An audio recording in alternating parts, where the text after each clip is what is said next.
Police charged 22-year-old man with murder of missing Ballarat mum Samantha Murphy. Police will allege Samantha Murphy was murdered on the day she vanished after leaving her Ballarat East home for a morning run more than a month ago. On Wednesday morning, police arrested a 22-year-old man from Scotsburn, south of Ballarat. On Thursday, police charged him with Ms. Murphy's murder, and he appeared before Ballarat Magistrates Court for a brief hearing. Victoria Police Chief Commissioner Shane Patton said police would allege Ms. Murphy died in a deliberate attack in the Ballarat suburb of Mount Clear.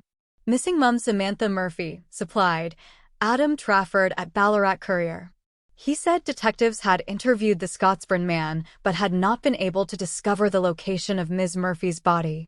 Ms. Murphy, 51, went missing on February 4th after leaving her Eureka Street home for a morning run. Police have already run a significant investigation and extensive searches of the Canadian Forest area, but no trace of the mother of three has been found. Chief Commissioner Patton said finding Ms. Murphy's body remained of primary importance. Our investigators will be not stepping back at all. In fact, we'll be going even harder to try and recover her body, he said. He said it was a tragic outcome for the family of Ms. Murphy and that his thoughts and support were with them. Police rule out hit and run. Chief Commissioner Patton would not confirm what led police to arrest the man. He said police believed the 22-year-old was not known to Ms. Murphy or her family. Several search warrants were executed at a number of properties near the man's home as investigators continue to search for clues. This investigation is far from over, Chief Commissioner Patton said. We're going to be continuing to gather further evidence, taking further statements, and investigations will continue at a very heavy pace. Search parties have been unable to find a trace of missing mother Samantha Murphy in the surrounding bushland. ABC News, Rochelle Kirkham/supplied, Victoria Police.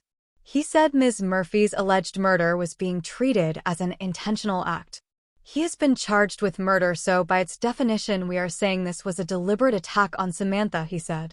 Chief Commissioner Patton said police were not alleging Ms. Murphy was killed in a hit-and-run.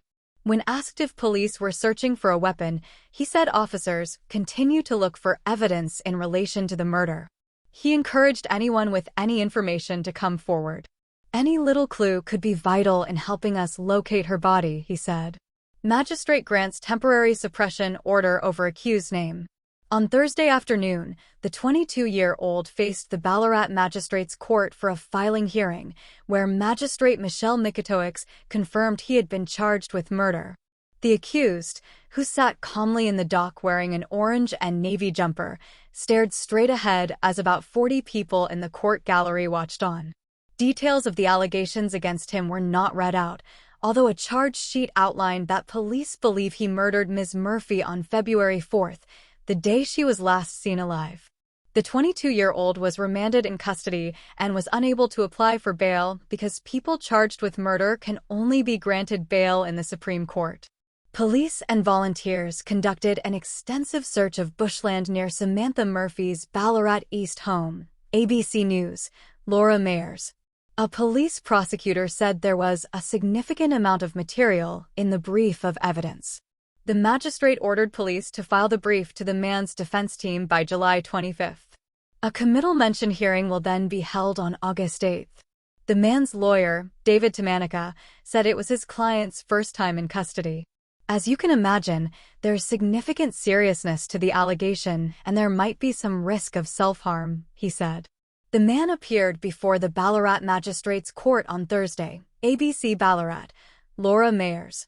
Mr. Tamanica asked for the magistrate to impose a suppression order, preventing the publication of his client's name, due to the potential of it impacting his right to a fair trial. Mr. Tamanica also flagged potential dangers to the man's safety. He may have significant mental health challenges, which then arise from now being charged with murder in what everybody understands is a very highly publicized case, he said. Several journalists in the courtroom opposed the application. However, Magistrate Mikitoix granted the suppression until a future hearing where lawyers will get the chance to make more detailed submissions about whether the gag order should stand.